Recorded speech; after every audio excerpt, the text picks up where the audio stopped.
Bismillahirrahmanirrahim. It's me Muhammad Rizwan. Today I am going to deliver a lecture on Gauss's law.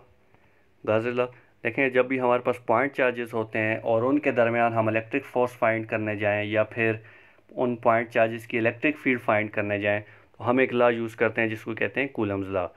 But अगर हमारे पास charge distribution आ जाए, late charge किसी sheet पे distribute है या फिर चार्ज किसी सिलेंडर पे डिस्ट्रीब्यूट है या फिर हम इलेक्ट्रिक फील्ड फाइंड करने जा रहे हैं टू पैरेलल चार्ज प्लेट्स की, देन अगर हम कूलम्स लॉ को यूज़ करते हैं तो कैलकुलेशंस क्वाइट कॉम्प्लिकेटेड हो जाती हैं।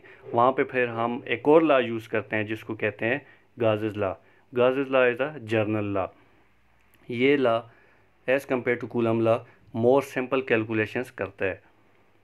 Gauss's law is only applicable for close surface, यानी कि गॉसेस लॉ सिर्फ क्लोज सरफेसेस पे अप्लाई होता है। इसको हम गॉसेस लॉ की लिमिटेशन भी कह सकते हैं। यानी कि हमारे पास कोई भी चार्ज डिस्ट्रीब्यूशन होगी उसके अराउंड सबसे पहले हम एक इमेजिनरी क्लोज सरफेस बनाएंगे जिसको हम गॉसियन सरफेस भी कहते हैं। देन हम गॉसेस लॉ को अप्लाई करेंगे। प्रीवियस लेक्चर इलेक्ट्रिक फ्लक्स जो कि हमने पढ़ा था वहाँ पे हमने ये देखा था या वहाँ पे हमने ये कहा था कि लेट अगर हमारे पास plus q charge smaller box में रखा हुआ है या फिर प्लस क्यू चार्ज एक बिगर बॉक्स में रखा हुआ है या फिर प्लस क्यू चार्ज को हमने एक स्फीयर में रख लिया है, तो तीनों केसेस में इलेक्ट्रिक फ्लक्स क्या होगा, सेम होगा। यानी कि electric flux symmetry of the close surface पे डिपेंड नहीं करता।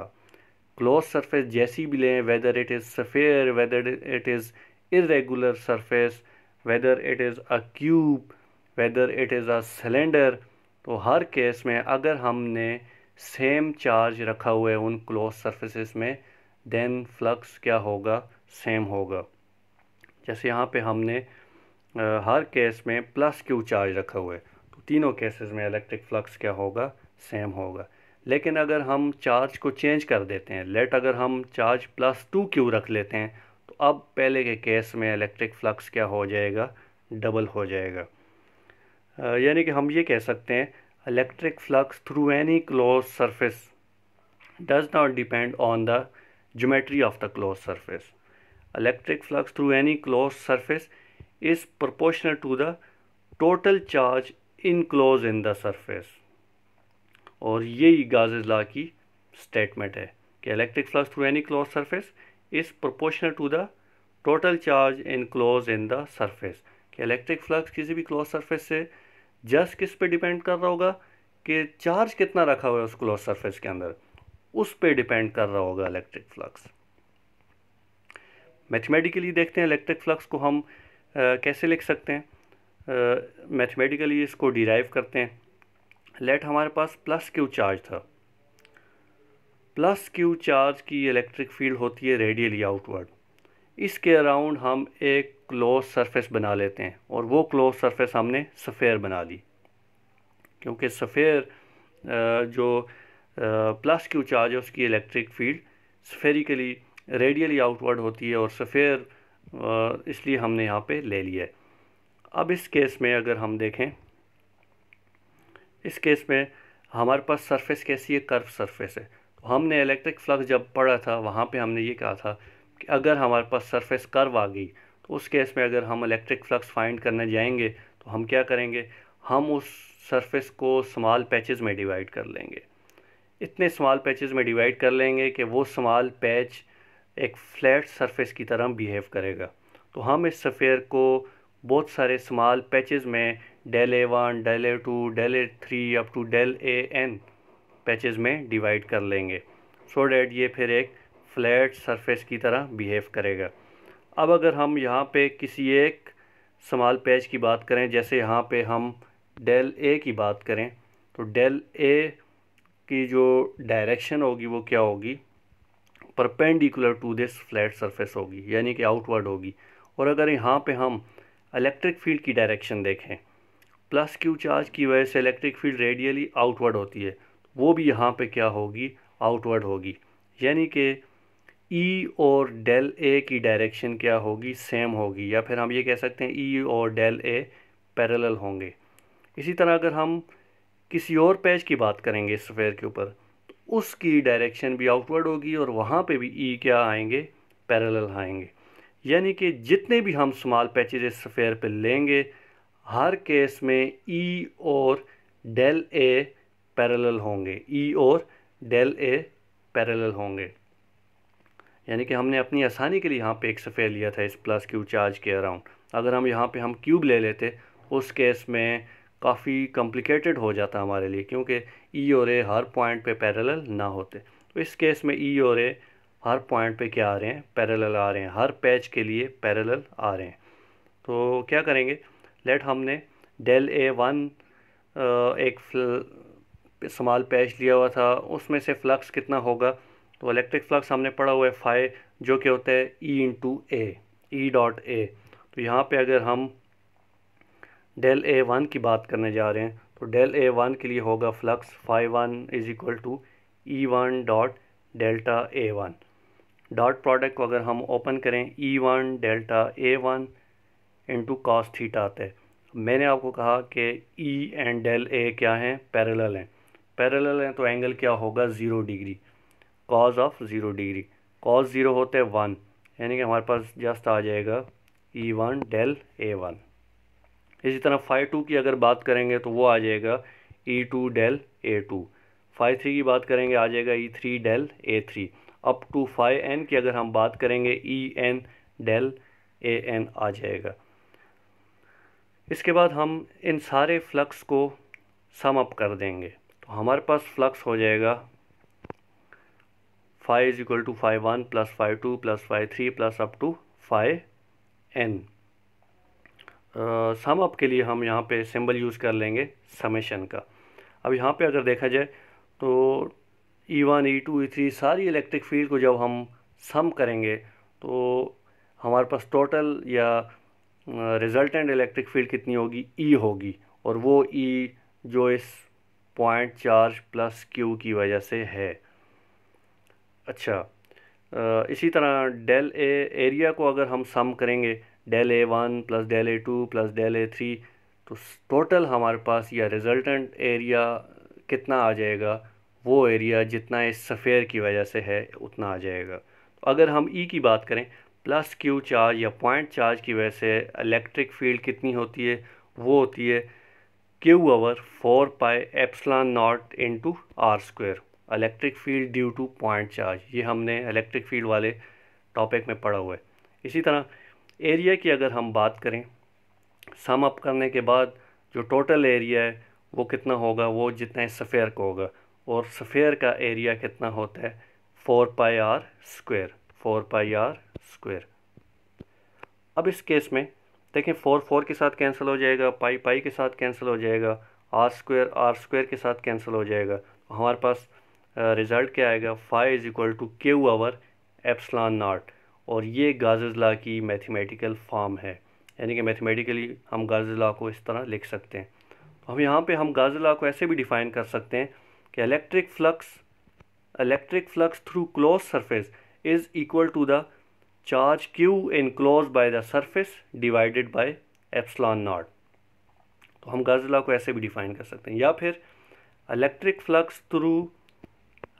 Flux through any close surface is equal to 1 over epsilon naught times charge Q enclosed in it।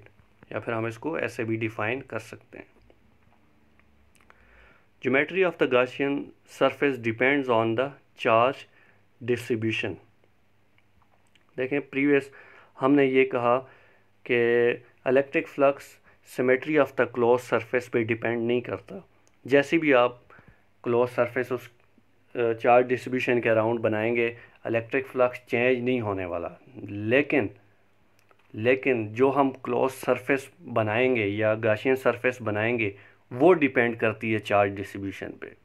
जैसी चार्ज डिस्ट्रीब्यूशन होगी हम उस हिसाब से गॉसियन सरफेस को लेंगे।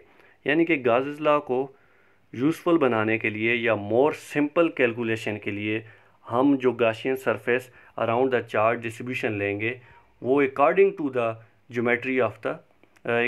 The symmetry of the charge distribution लेंगे। जैसी चार्ज डिस्ट्रीब्यूशन होगी हम उस तरह की गॉसियन सरफेस लेंगे। यानी कि हम कुछ इस तरह की क्लोज सरफेस लेंगे उस चार्ज डिस्ट्रीब्यूशन के अराउंड कि जिसमें ई उस सरफेस पे कांस्टेंट हो हर पॉइंट पे, और ई एंड ए या तो पैरेलल आ रहे हो, ई एंड ए या फिर परपेंडिकुलर आ रहे हो। हम इस तरह की क्लोज सरफेस बनाएंगे उस चार्ज डिस्ट्रीब्यूशन के अबाउट। एक सिंपल एग्जांपल से इसको समझते हैं।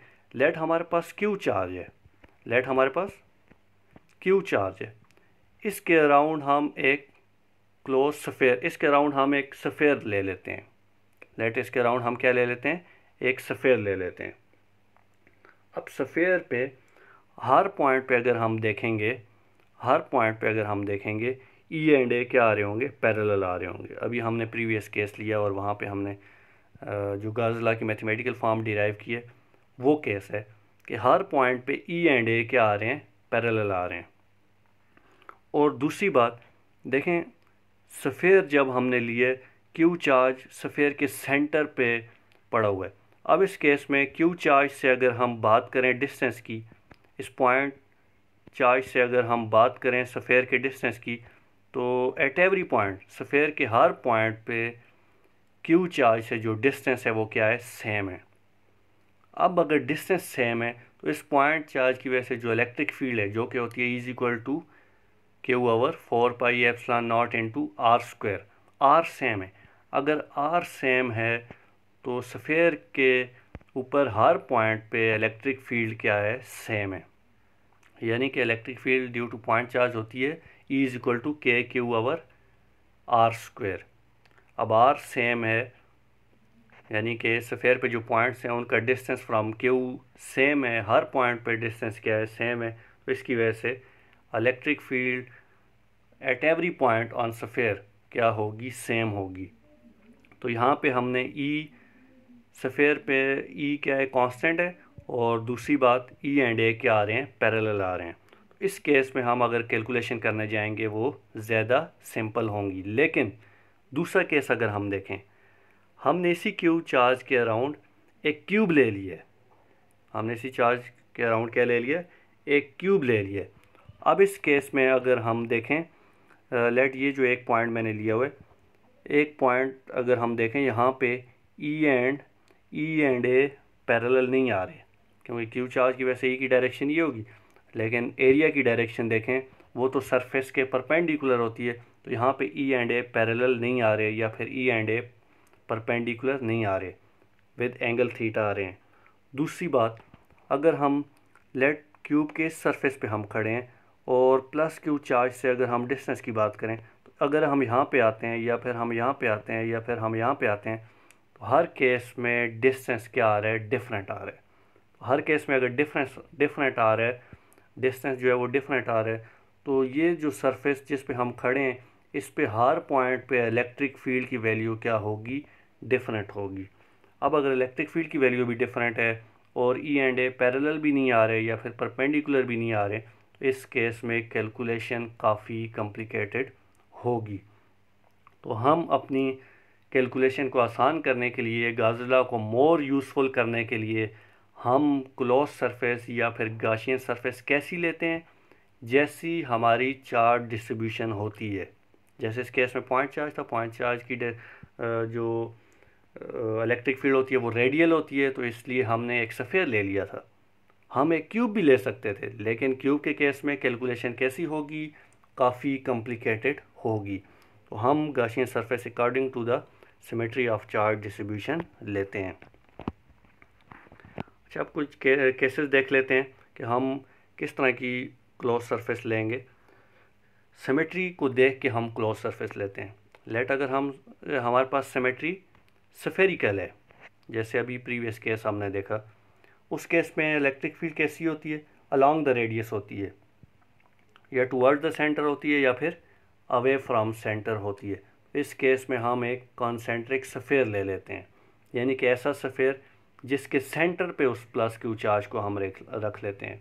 जैसे इस केस में हमने देखा, या फिर हमने ये केस जो देखा, इस केस में हमने एक कॉन्सेंट्रिक सफ़ेयर ले लिया था, यानी कि प्लस क्यू चार्ज को सेंटर में रख लिया था। तो अगर स्फेरिकल चार्ज डिस्ट्रीब्यूशन है उस केस में हम क्या ले लेंगे, कॉन्सेंट्रिक सफ़ेयर ले लेंगे। अगर सिलेंड्रिकल चार्ज डिस्ट्रीब्यूशन है, यानी कि चार्ज अगर सिलेंडर पे डिस्ट्रीब्यूट है उस केस में इलेक्ट्रिक फील्ड कैसी होती है, या फिर एक्सिस की तरफ होती है, टुवर्ड द एक्सिस होती है, या फिर अवे फ्रॉम एक्सिस होती है। जैसे चार्ज को अगर हम वायर पे डिस्ट्रीब्यूट कर लेते हैं, वायर की शेप कैसी होती है, सिलेंड्रिकल। इस केस में हम कैसी क्लोज सरफेस लेंगे, कोएक्सियल सिलेंडर लेंगे। कोएक्सियल सिलेंडर कैसा सिलेंडर, यानी कि ऐसा हम एक सिलेंडर बना लेंगे कि जिसका एक्सिस और हमारे चार्ज डिस्ट्रीब्यूशन का axis along the same line पड़े होंगे। दोनों के एक्सिस जो हैं वो सेम लाइन पे पड़े होंगे, कोएक्सियल सिलेंडर। इसी तरह अगर हमारे पास प्लेन चार्ज डिस्ट्रीब्यूशन आ जाती है, चार्ज किसी शीट पे डिस्ट्रीब्यूट है, तो उस केस में, या फिर हम ये कह लें दो पैरेलल चार्ज प्लेट्स हैं और उनके दरमियान इलेक्ट्रिक फील्ड को हम देख रहे हैं, इस केस में हम एक बॉक्स बनाएंगे। इस केस में हम क्या लेंगे, गाशियन सरफेस कैसी लेंगे, एक बॉक्स लेंगे। तो ये कुछ केसेस हैं कि जब सिमेट्री इस तरह होगी, स्फेरिकल होगी तो कैसी गाशियन सरफेस लेंगे, सिलेंड्रिकल होगी तो कैसी गाशियन सरफेस लेंगे, प्लेन चार्ज डिस्ट्रीब्यूशन होगी तो कैसी गाशियन सरफेस लेंगे। तो ये आपने याद रखना है। यहाँ पे ये टॉपिक ख़त्म हो जाता है। अब यहाँ पे एक क्वेश्चन है जो अक्सर ईटा के एमसीक्यूज़ में भी पूछा जाता है, किसी और टेस्ट में जाएं वहाँ पे भी ये पूछा जाता है। क्वेश्चन है, charge Q is place at the centre of cube.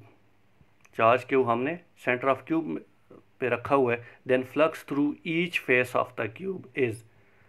अगर एक चार्ज क्यू को हमने क्यूब के सेंटर में रख लिया है, तो अब क्यूब के हर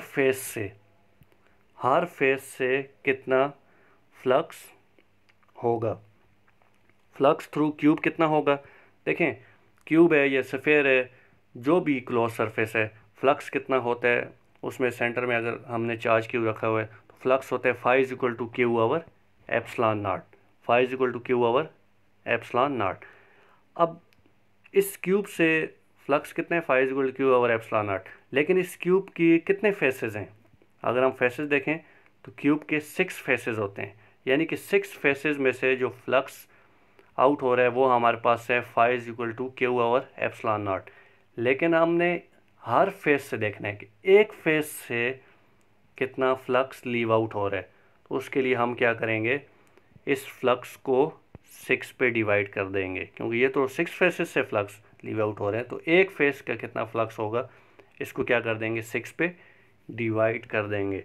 और हमारे पास आ जाएगा phi is equal to Q over 6 epsilon naught, यानी कि flux through each face is phi is equal to Q over 6 epsilon not.